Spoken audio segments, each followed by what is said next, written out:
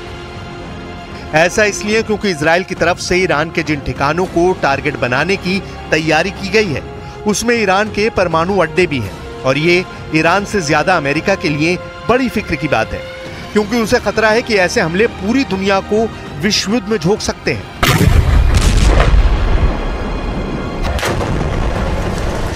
Iran पिछले 20 सालों से अपना परमाणु कार्यक्रम बेहद सीक्रेट तरीके से चला रहा है।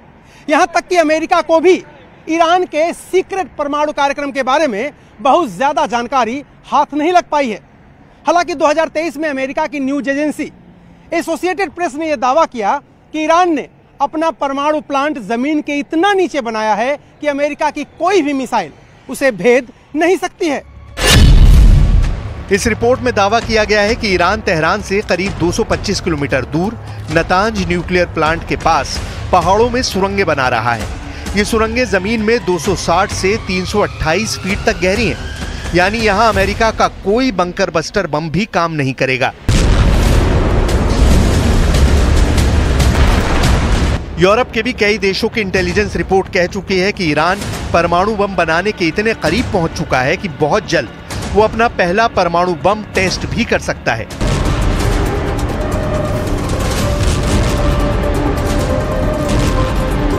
इसलिए 1 साल बाद अगर ईरान ने एटम बम बना लिया है तो इजराइल उसे कैसे काउंटर करेगा। ईरान की मिसाइल रोकने में इजराइल फेल रहा है। उसके एरो मिसाइल डिफेंस सिस्टम भी ईरान के मिसाइल के खिलाफ फूल प्रूफ सिस्टम की तरह काम नहीं कर पाए।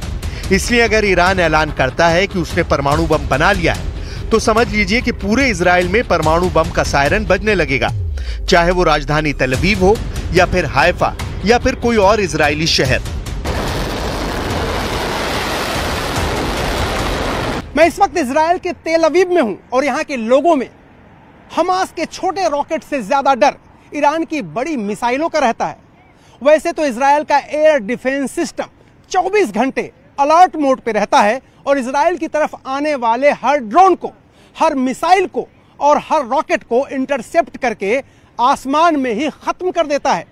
लेकिन फिर भी यहां के लोगों के मन में एक सवाल हमेशा गूंजता रहता है कि अगर हमला 1 अक्टूबर से बड़ा हुआ तो क्या होगा। ईरान के परमाणु ठिकानों को लेकर IAEA यानी अंतर्राष्ट्रीय परमाणु ऊर्जा एजेंसी की एक सीक्रेट रिपोर्ट पहले ही इजराइल और अमेरिका को बहुत ज्यादा डरा चुकी है। IAEA की सीक्रेट रिपोर्ट में दावा किया गया है कि ईरान ने 60% तक संवर्धित यूरेनियम इकट्ठा कर लिया है इसीलिए कहा जा रहा है कि बहुत जल्दी ईरान इससे 3 एटम बम बना सकता है। ईरान का यूरेनियम का स्टॉक 6 किलो 700 ग्राम से बढ़कर 128 किलो तक पहुंच गया है।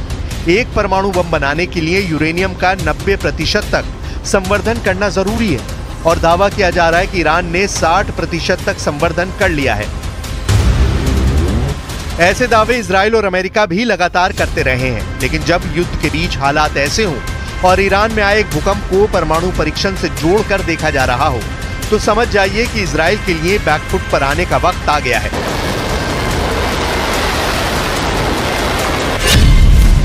अब परमाणु बम को लेकर ईरान वाले खतरे ने इजराइल और अमेरिका का डर वाला मीटर रेड लेवल पर चला गया है। इस कांटे पर इतना प्रेशर है कि ये कभी भी वर्ल्ड वॉर बनकर टूट सकता है।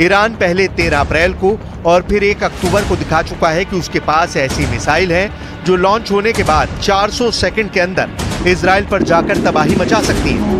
ऐसे में ईरान का एटम बम या कहें कि उसके तमाम परमाणु ठिकाने फौरन तबाह कर दिए जाएं, यही इजराइल का फोकस होगा।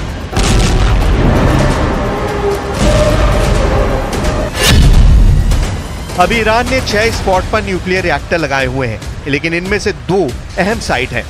पहली जगह है नतांज और दूसरी जगह है फोर्डो। यहाँ है अंडरग्राउंड न्यूक्लियर साइट, जहाँ ईरान सबसे ज्यादा गुणवत्ता के यूरेनियम संवर्धन करता है। इजराइल चाहेगा कि वो पहली फुर्सत में ईरान के इन परमाणु अड्डों को पहली ही स्ट्राइक में तबाह कर दे।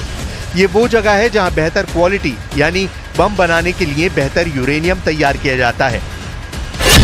ये नतांज न्यूक्लियर साइट की 2002 की तस्वीर है। 2002 से 2020 तक इस साइट का ईरान ने बहुत विस्तार किया है। वहीं फोर्डो वाले न्यूक्लियर साइट की पहली सैटेलाइट तस्वीर 2009 में सामने आई थी।